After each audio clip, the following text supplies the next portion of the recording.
Dossier CPI, les nouveaux colons. Enquête sur George Soros, la CPI et la galaxie des ONG. Paru initialement à Abidjan le 29 juillet 2014 dans Le Nouveau Courrier, numéro 1079.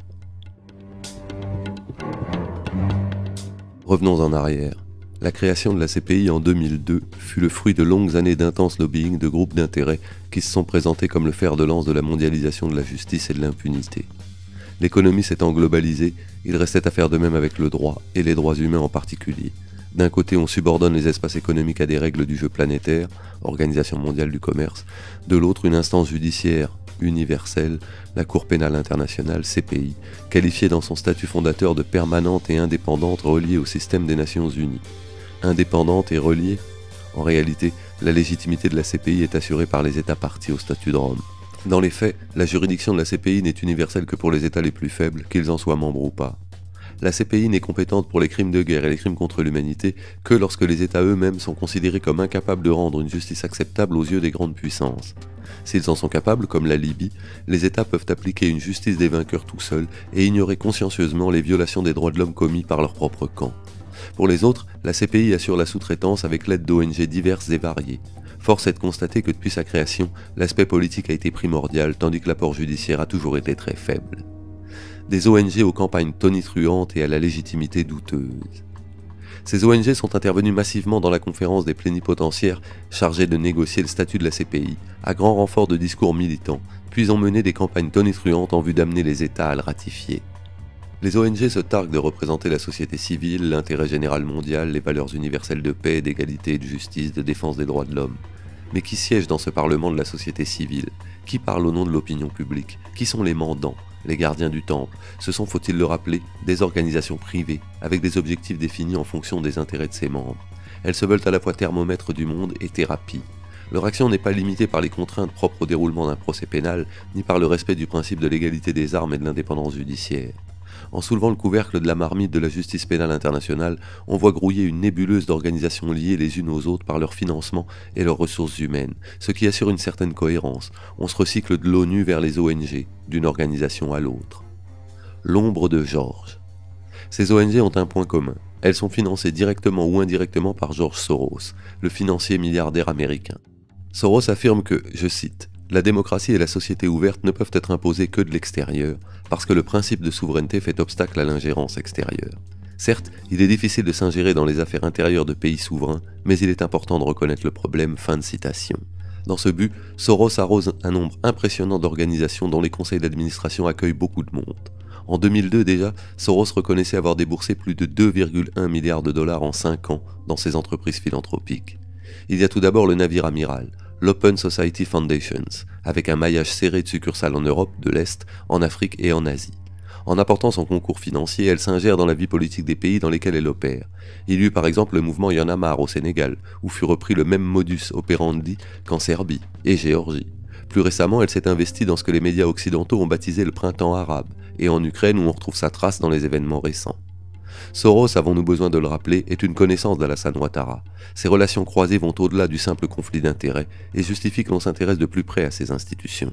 En Europe, le milliardaire a fondé en 2008 l'European Council on Foreign Relations, qui compte parmi ses membres fondateurs Dominique Strauss-Kahn, Alain Minck, Jean-Luc Dehaene, ancien Premier ministre belge, et Joschka Fischer, ancien ministre des Affaires étrangères allemand.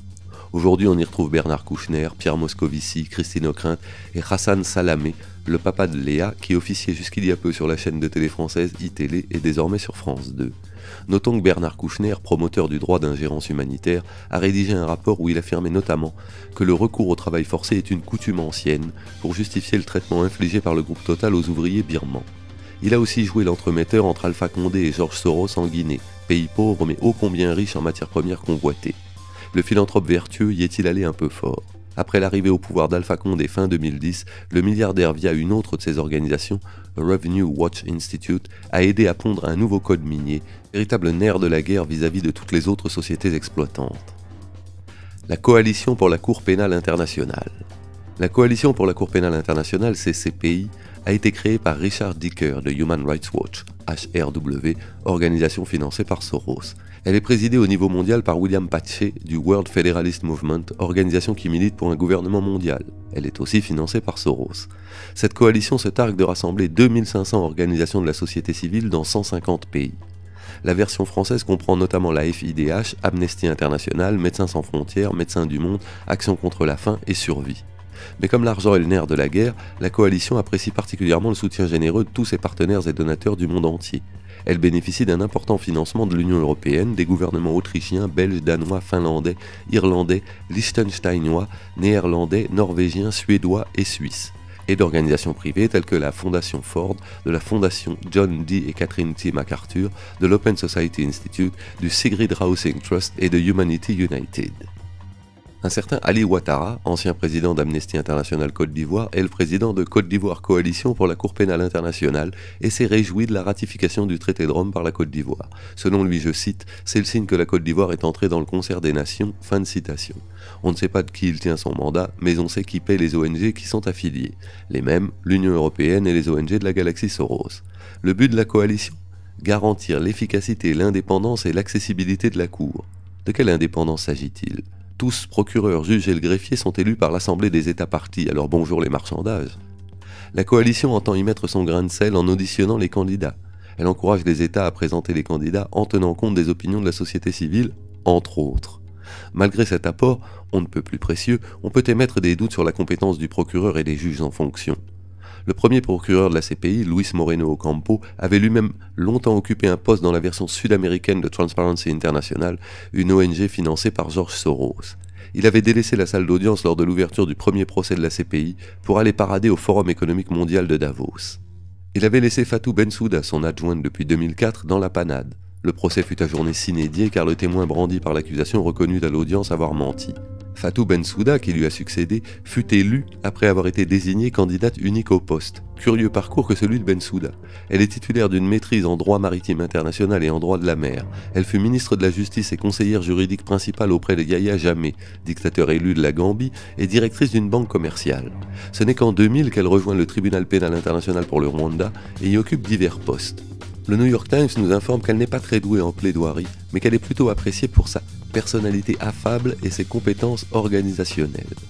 Les juges, eux, sont choisis par les représentants des États partis dans un vivier d'ex-politiciens, ex-diplomates, ex-universitaires et professionnels des droits de l'homme. Ils sont en principe sélectionnés à partir de 2 listes. La première exige d'avoir une compétence reconnue dans les domaines du droit pénal et de la procédure pénale, ainsi que l'expérience nécessaire du procès pénal, que ce soit en qualité de juge, de procureur ou d'avocat, ou en toute autre qualité similaire. Pour la deuxième, il faut avoir une compétence reconnue dans des domaines pertinents du droit international tels que le droit international humanitaire et les droits de l'homme, ainsi qu'une grande expérience dans une profession juridique qui présente un intérêt pour le travail judiciaire de la Cour. Il faut qu'il y ait au moins 9 juges élus sur la liste A, ceux qui ont une compétence reconnue en justice pénale, et 5 de la liste B, ceux qui ne connaissent pas grand-chose à la justice pénale mais à qui on offre la possibilité de se déguiser en juge. La juge Silvia Alejandra Fernandez de Gourmandi, qui préside la chambre préliminaire 1 dans le cadre de l'affaire Le Procureur contre Laurent Gbagbo, est une diplomate de carrière. Elle a été élue juge à la CPI en 2009. Nul doute de la brillance de son parcours professionnel au sein de l'administration argentine. Mais ce n'est pas une praticienne du droit. Pourtant, la juge de Gourmandi triche un peu. Elle s'est inscrite sur la liste A. Un des autres juges dans l'affaire Gbagbo, le juge Hans-Peter Kaul, récemment décédé, avait été fonctionnaire du ministère des Affaires étrangères allemand avant de devenir juge. En 2001, ce même Kaul, alors qu'il était encore fonctionnaire, avait cité un chiffre de 20% du budget de la Cour devant être assumé par l'Allemagne et s'attendait donc à recevoir 20% environ des postes administratifs de la Cour. Une version révisée de novembre 2003 des chiffres donne un pourcentage plus modeste de 11%, tout en soulignant le but des Allemands de voir des citoyens allemands composer une portion équivalente du personnel de la Cour. Ceci montre bien le parrainage idéologique de la Cour. Human Rights Watch. Human Rights Watch se proclame sur son site l'une des principales organisations indépendantes au monde consacrées à la défense et la protection des droits de l'homme. Elle fut créée en 1978 sous le nom d'Helsinki Watch, avec pour mission de dénoncer les violations des droits de l'homme dans le bloc soviétique, d'où une très grande proximité idéologique avec le gouvernement des États-Unis.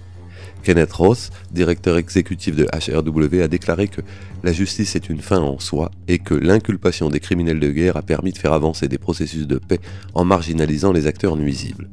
Passons sur l'inanité d'une telle affirmation, rappelons simplement que M. Roth est un ancien procureur général des États-Unis scotché au versant accusatoire de la justice pénale. George Soros a donné 100 millions de dollars à Human Rights Watch depuis 10 ans pour s'en attacher des services. En effet, HRW bénéficie d'une aura favorable dans les médias. C'est une organisation sérieuse dont les rapports sont des valeurs sûres. En réalité, elle est protégée de tout réel examen critique et ses rapports s'avèrent en général invérifiables. Dans la décision relative à la demande de délivrance d'un mandat d'arrêt à l'encontre de Laurent Gbagbo déposée par le procureur en 2011, la CPI faisait déjà une place de choix aux rapports d'HRW, en alternance avec ceux d'Amnesty International. Mais que valent ces argumentaires de seconde main et autres rapports ? Le 3 juin 2013, les juges de la CPI n'avaient pas osé confirmer les charges pesant sur Laurent Gbagbo, estimant insuffisante la valeur probante de ces pièces à conviction. Heureusement, ils se sont repris depuis. Apparemment, à la CPI, une bonne justice n'est pas le fruit d'un labeur acharné, mais elle navigue entre désinvolture et improvisation. Il fallait absolument que Fatou Bensouda passe au rattrapage alors que sa copie avait été à peine amendée. La Côte d'Ivoire a constitué une obsession pour Human Rights Watch. 8 communiqués entre décembre 2010 et mars 2011 accusant Laurent Gbagbo de crimes de guerre et de violation des droits de l'homme. Un seul dans la période enjoignant Ouattara en avril 2011 de contrôler ses troupes. Mais cette campagne était essentielle pour créer l'assise pour l'étape suivante du processus de diabolisation et de légitimation de l'usage de la force. La plupart des médias, BBC, Reuters, AFP, ont fait largement écho aux communiqués de Human Rights Watch, les reprenant tels quels. Le directeur du lobbying de Human Rights Watch à Washington, Tom Malinowski, s'est fendu d'un article au sujet de l'intervention de l'OTAN en Libye, intitulé « Pourquoi ne donne-t-on pas crédit à Obama d'avoir arrêté une telle atrocité ?» et de poursuivre que l'OTAN a été plus efficace qu'en Bosnie, et de célébrer l'intervention de l'OTAN en Libye comme, je cite, « la réponse militaire multinationale la plus rapide à une crise des droits humains dans l'histoire récente, pour laquelle nous devrions être reconnaissants ». Depuis 2012, il a rejoint sa famille. Il est sous-secrétaire d'État à la démocratie, aux droits humains et au travail sous John Kerry. Autre curiosité, Miguel Diaz, ancien analyste de la Central Intelligence Agency, CIA, pendant longtemps au comité consultatif de Human Rights Watch Amérique, puis retourné au département d'État en tant qu'interlocuteur entre la communauté des services de renseignement et les experts non gouvernementaux. Et n'oublions pas de citer Javier Solana, membre du conseil d'administration, ancien secrétaire général de l'OTAN, qui a cautionné l'usage des bombes à fragmentation contre la Serbie en 1999 et le bombardement de civils, qui ont conduit Human Rights Watch à conclure que l'OTAN avait commis des violations du droit humanitaire international. Entre marchands de moralité et missionnaires de l'Empire, Human Rights Watch se targue aujourd'hui d'être une force journalistique. En 2012, l'organisation s'est vue attribuer un Peabody Award. Dixit Carol Bogert, directrice générale adjointe, c'est aussi une réflexion sur combien le business des médias a changé. Human Rights Watch joue maintenant dans le marché global de l'information. Fin de citation. Les récits d'attaques meurtrières contre des populations civiles, menés par des dictateurs et des mercenaires, sont écrits pour scandaliser l'opinion publique internationale et vendre les souffrances des victimes à travers les médias. La guerre médiatique vise à soumettre l'audience à sa propre dialectique, en lui imposant son vocabulaire et au-delà, sa propre conception du monde. Les États-Unis ne se cachent d'ailleurs pas de cette instrumentalisation.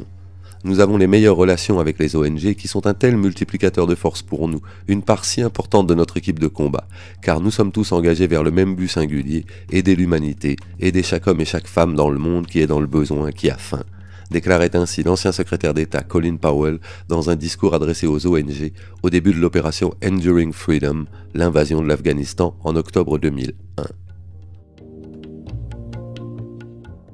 À suivre.